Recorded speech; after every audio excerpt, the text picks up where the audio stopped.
E agora convidamos o nosso irmão Eduardo para fazer a explanação da noite. E desde já agradecemos mais uma vez, né, a presença de todos e a sua presença especialmente. Isso. Esse aqui você vai tropeçar na corda dele.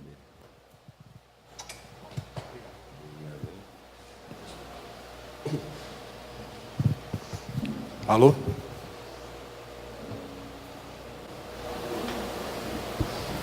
Boa noite a todos. Que Deus nos abençoe nesta noite, né? Jesus nos disse que quando duas pessoas ou mais estivessem reunidas em nome dele, ali ele se faria presente. Então, com certeza, o Mestre está conosco nesta noite. Que a paz de Jesus ilumine nossos corações e as nossas mentes, né? Para que a gente possa permitir que o Evangelho de Jesus vá nos conscientizando e vá nos transformando a cada dia em seres humanos melhores. Meus irmãos, hoje eu selecionei para nós conversarmos algumas passagens do Evangelho de João que passaram para a posteridade e acabaram colocando no apóstolo Tomé a figura de um homem descrente, de um homem que não acredita ou que precisa de comprovações materiais para ver aquilo que já foi mostrado de diversas outras maneiras racionalmente. Tomé passou para a posteridade, né? E acabou se cunhando até um ditado popular, né? Eu gostaria de ver para crer. Sou como São Tomé, né? Quero ver para crer.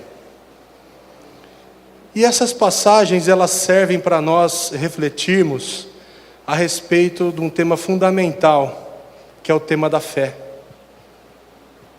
E a fé, para a doutrina espírita, não é aquela fé metafísica, aquela fé, digamos assim, dogmática, em que nós somos obrigados a acreditar simplesmente porque alguém está dizendo que é assim.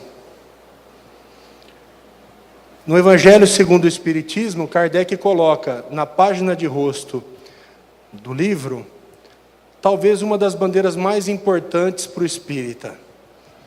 Tem lá, entre aspas, fé inabalável é somente aquela que pode encarar a razão face a face em todas as épocas da humanidade.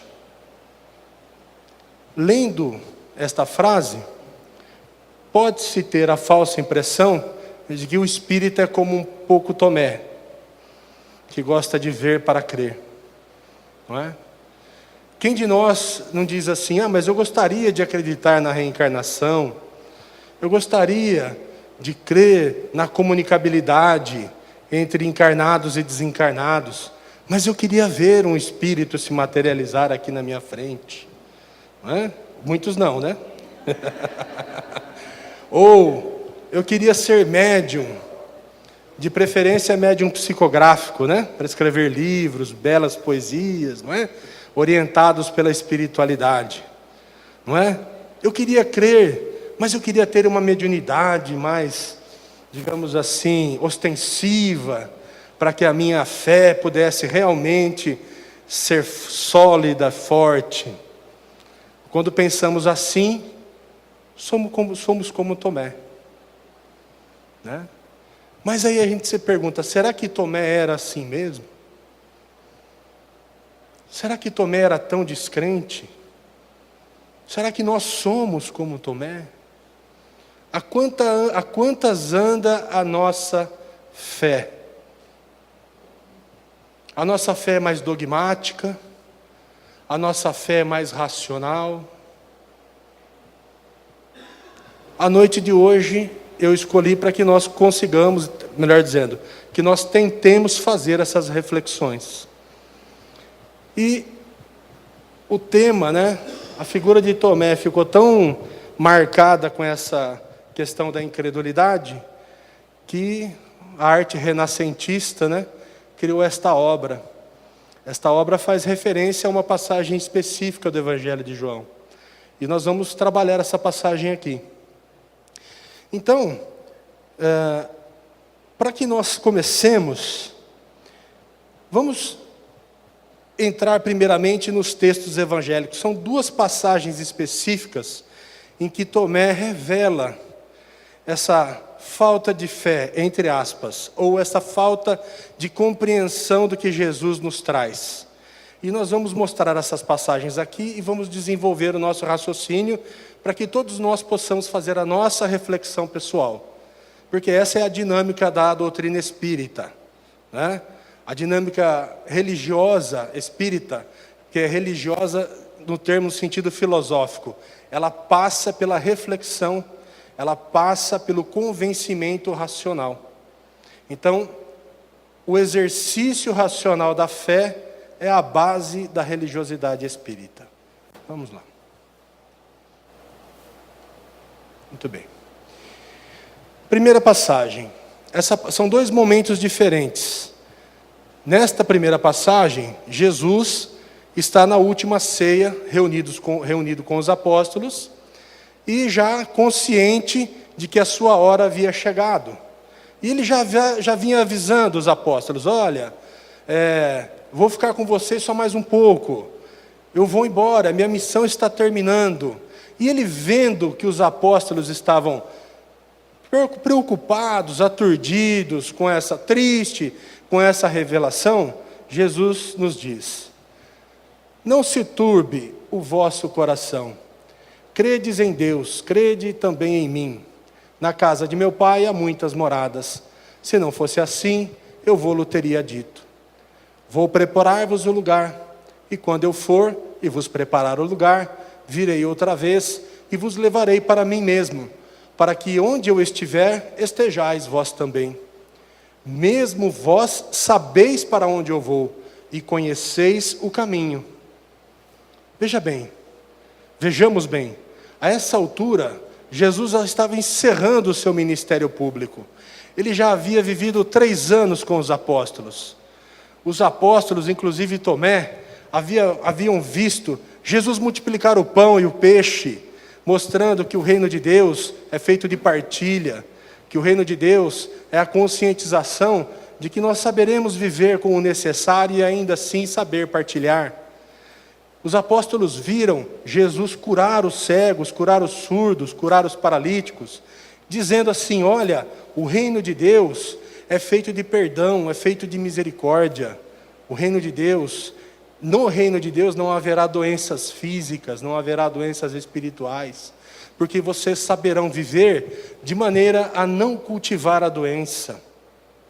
Jesus nos passava, assim, valores espirituais absolutos, que se contrapunham aos valores religiosos da época. O judaísmo, na época de Jesus, era muito materializado. As relações do judeu com Deus se davam num nível estritamente material. Por exemplo, para o judeu, a purificação espiritual passava pela lavagem do corpo, ou pela lavagem física das mãos.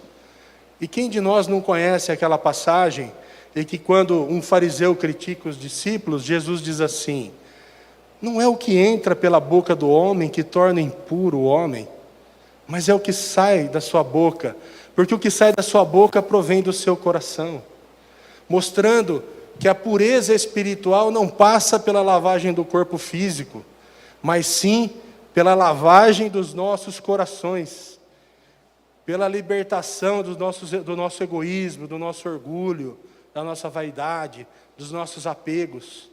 Então ele vinha passando um sentido espiritual novo e renovado da vida. No entanto, nosso irmão Tomé, quando ouve Jesus dizendo que vai a um lugar, ele raciocina no sentido do judeu comum, materialmente. Ele pergunta: Senhor, nós não sabemos para onde vais, e como podemos saber o caminho? Vejam que Tomé está pensando num lugar específico, lugar geográfico, numa cidade.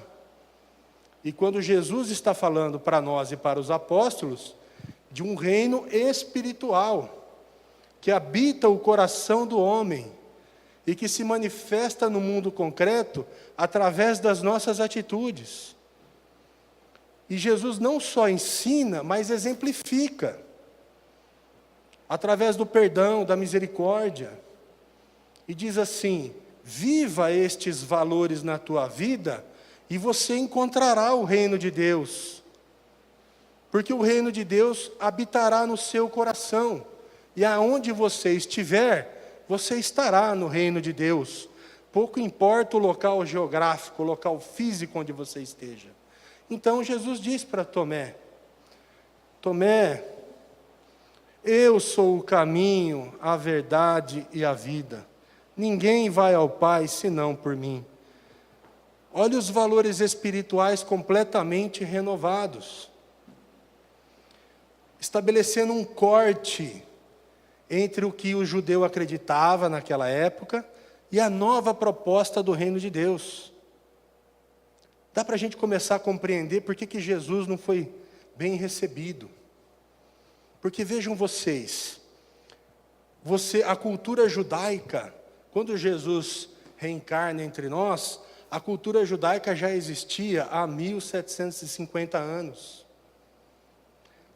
As gerações que antecederam Jesus, todas foram ensinadas de que a relação com Deus se baseava no respeito à lei, que era a Torá. Isso para os saduceus.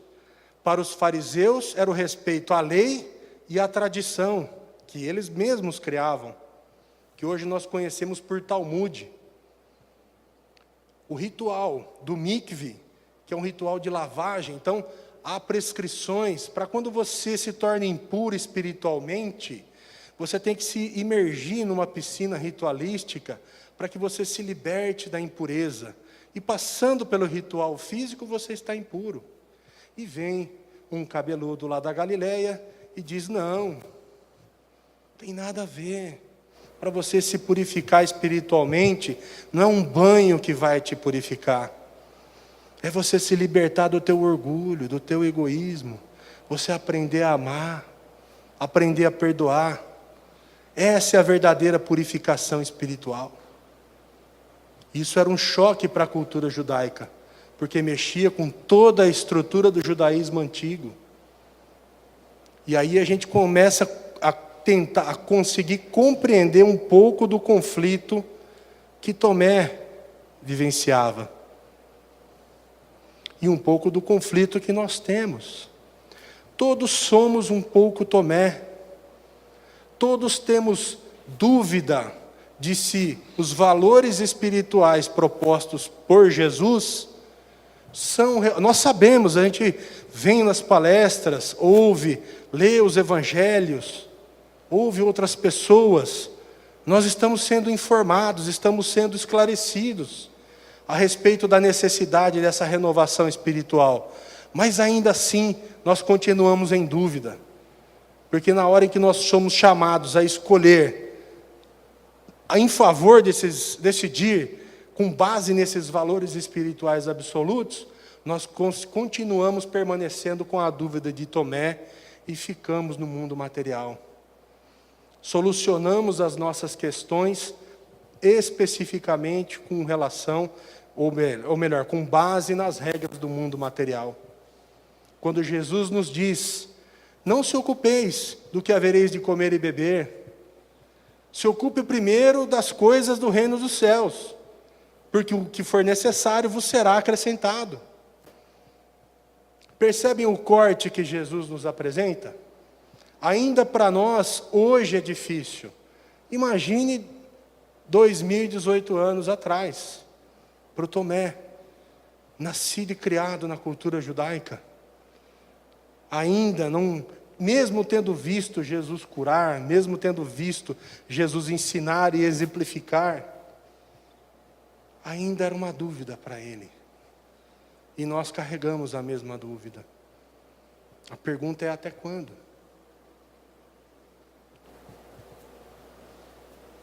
seguindo. Logo depois, a última ceia, ocorre todo o processo de julgamento e crucificação de Jesus, né? O martírio, a paixão de Cristo.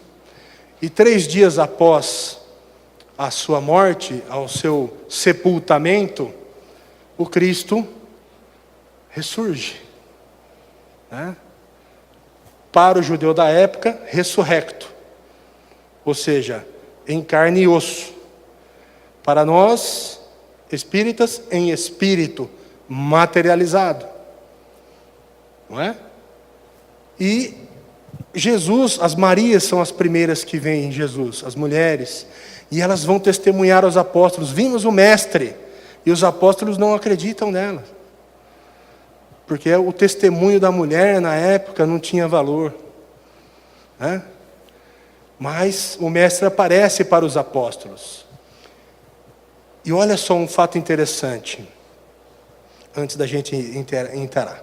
Tomé era chamado por Jesus de Dídimo. Dídimo em aramaico é irmão gêmeo. Tamanha afeição que Jesus tinha por Tomé.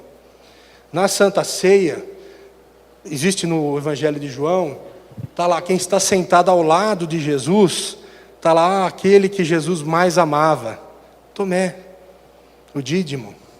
Os próprios apóstolos reconheciam essa proximidade que Jesus tinha com Tomé. O que, de certa forma, nos diz alguma coisa, né? É como se Jesus tivesse assim: você que não crê, eu te amo melhor, eu te amo de uma maneira mais especial, que eu quero você perto de mim. É como se ele estivesse dizendo isso para nós hoje, como se nós fôssemos todos Tomés, né? E Jesus nos chamando, né? Você que tem o coração pronto, tem a terra preparada, mas ainda duvida, mas ainda não crê, mesmo vendo, mesmo testemunhando, mesmo sentindo a presença da paz que a presença do Cristo trazia à época, mesmo sentindo, então eu quero você mais próximo de mim, né? E ele era chamado de Dídimo.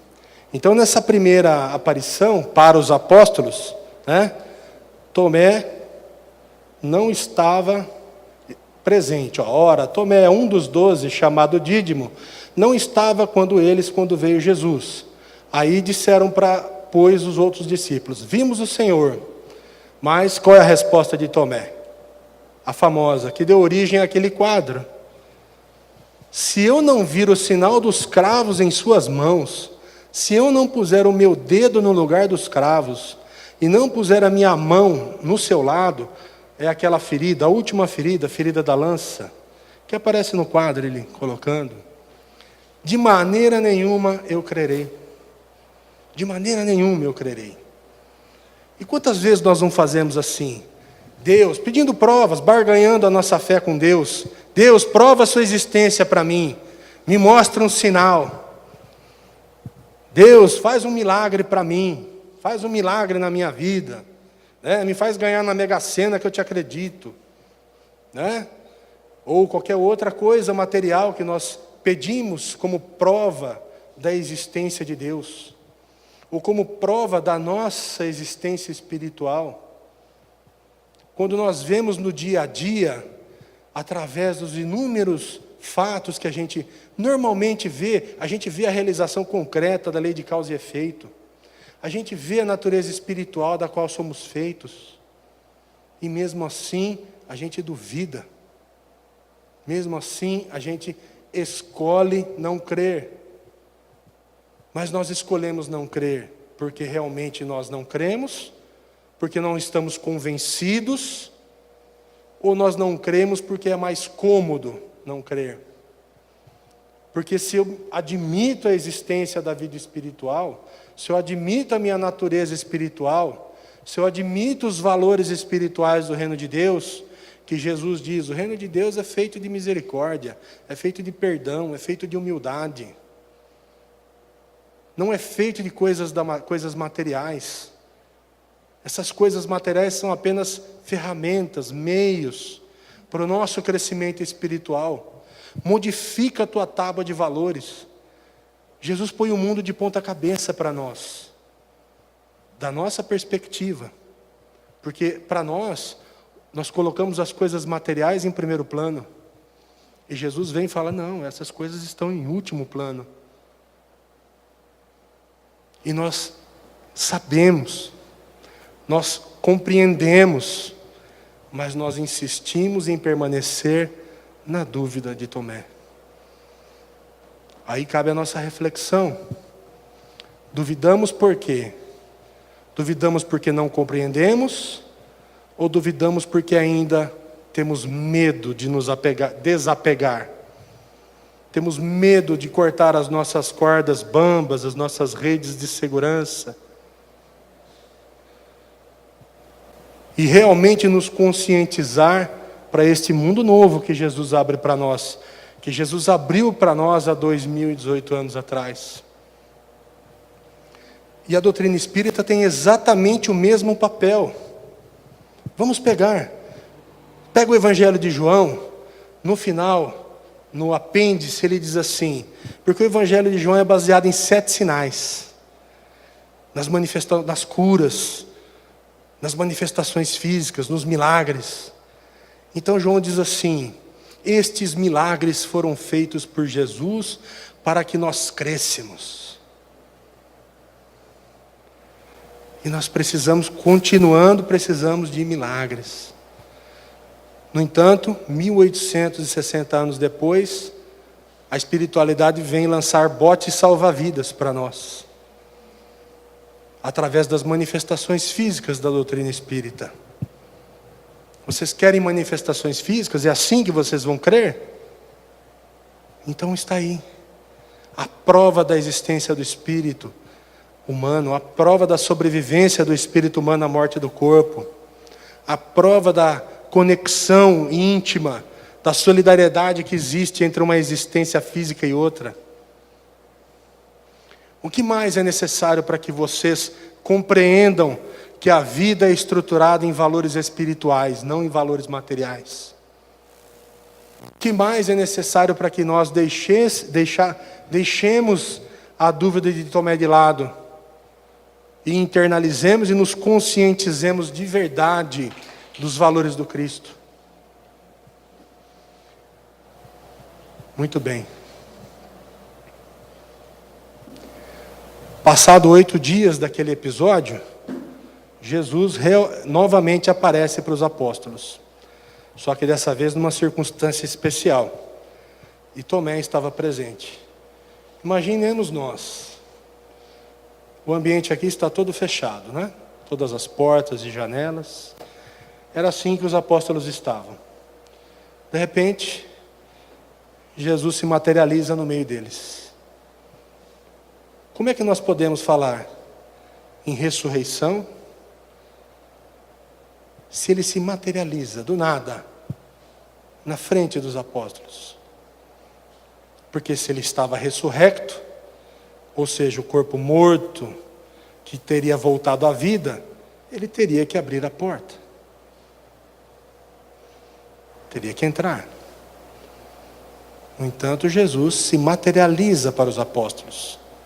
Isso está registrado nesse capítulo 20 do Evangelho de João, capítulo 26, versículos 26 a 29. E 8 dias depois estavam outra vez os seus discípulos reunidos. Eles com Tomé. Dessa vez Tomé estava presente.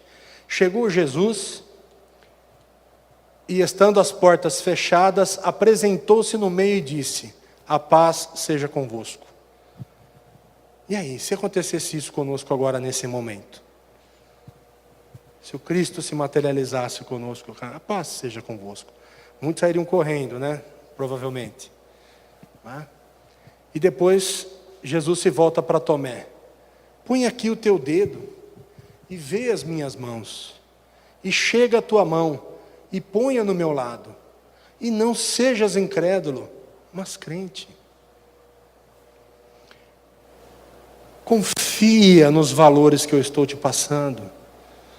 Confia nos valores novos de renovação que o reino de Deus se mostra para vocês através da minha presença física aqui. Confia, Tomé. Esquece a dúvida. Se entrega. Tomé respondeu a Jesus: Senhor, Senhor meu e Deus meu. Ou seja, dobrou os joelhos, entregou-se, reconheceu a presença do Cristo. E aí ele creu. Creu é a expressão, é a conjugação correta? Jesus disse: você acreditou porque viu? Felizes os que acreditaram sem ter visto. Felizes os que acreditaram porque se convenceram racionalmente de que os valores espirituais do reino de Deus são os valores que podem nos libertar de toda dor e sofrimento. Felizes os que compreenderam e que não precisam de manifestações físicas, que não precisam de milagres, para compreender essa proposta nova. Então, nós nos perguntamos, quando Jesus se encontra com a mulher samaritana na beira do poço, e ela pergunta para Jesus assim, no diálogo: Jesus, onde é lícito orar? Onde é correto orar? Aqui, no monte do meu pai Jacó, ou lá no templo em Jerusalém? Jesus diz assim: em verdade vos digo, chegará o tempo em que não precisarás orar nem aqui nem lá, mas em todos os lugares, porque Deus é Espírito, e é necessário que os seus verdadeiros adoradores os adorem em Espírito e verdade. Se Deus é Espírito, se nós somos criações de Deus, se nós somos centelhas divinas, a nossa natureza espiritual é consequência natural, lógica, da natureza divina, de que somos parte. O que nos falta para confiar nessa proposta? Nós nos deixamos levar pela ilusão do mundo material. Nos deixamos convencer pelas sensações grosseiras da carne, do excesso da comida, né? Eu sou um exemplo disso. Um exemplo negativo, diga-se. O excesso da bebida. Aliás, a bebida em nenhum ponto, né? No entanto, o que isso quer dizer? Quer dizer que nós vivemos mais para a carne, mais para o mundo material e menos para a nossa espiritualidade. E o que Jesus nos traz e o que Ele nos pede é conscientização, é ampliação das nossas consciências.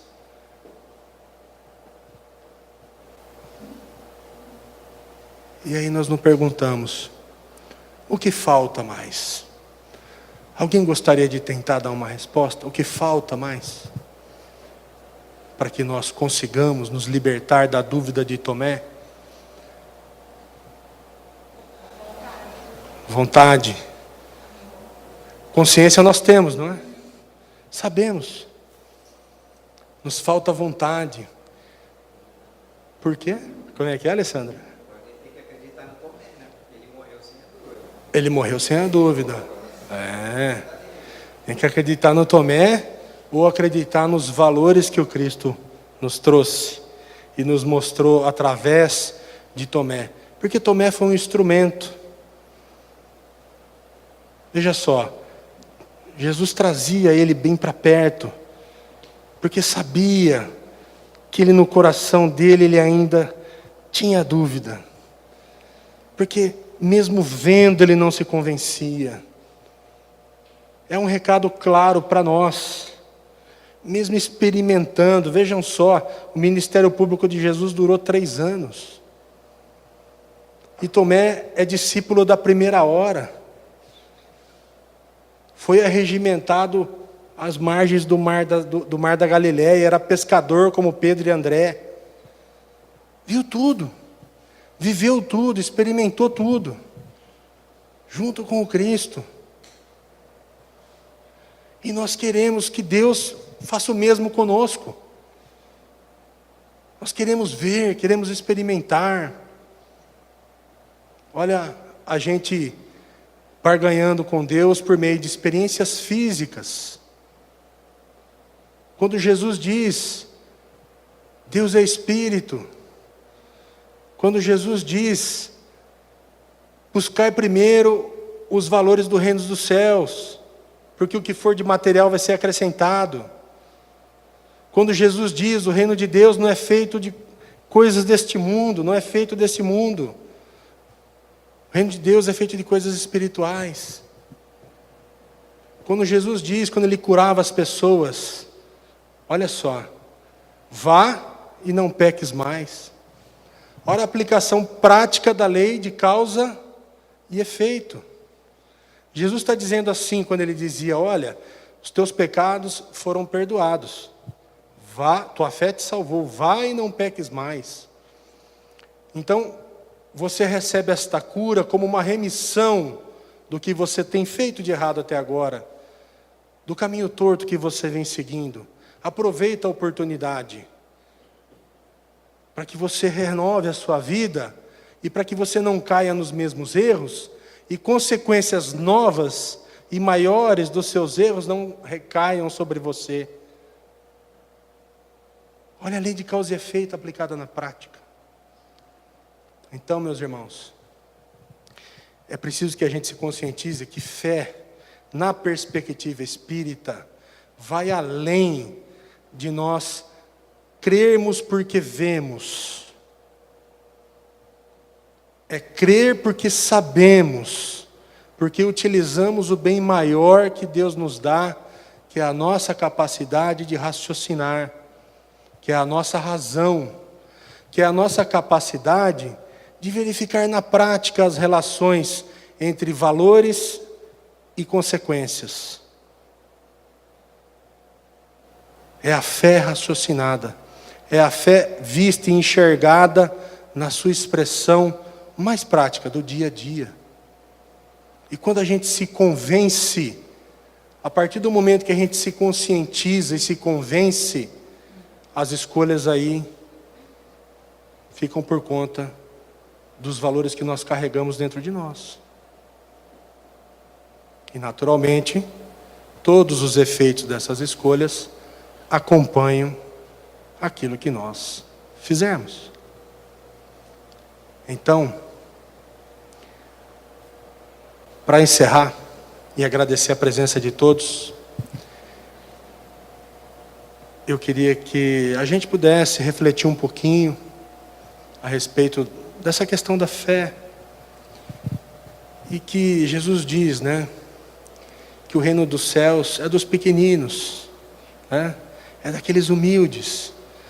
E é como uma criança, que a criança aceita o reino de Deus. Por quê?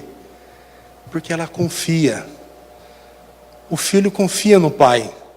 Se o pai pega na mão da criança e fala, vem, ela vem. Ela se entrega. Fé é entrega. Entrega para essa proposta do Cristo. Então que nós aprendamos a nos entregar de corpo e alma para esses valores de Jesus. E assim consigamos tentar melhorar um pouco este mundo que anda tão sofrido e tão cheio de tristeza, né? Muito obrigado, uma boa noite, que Deus nos abençoe.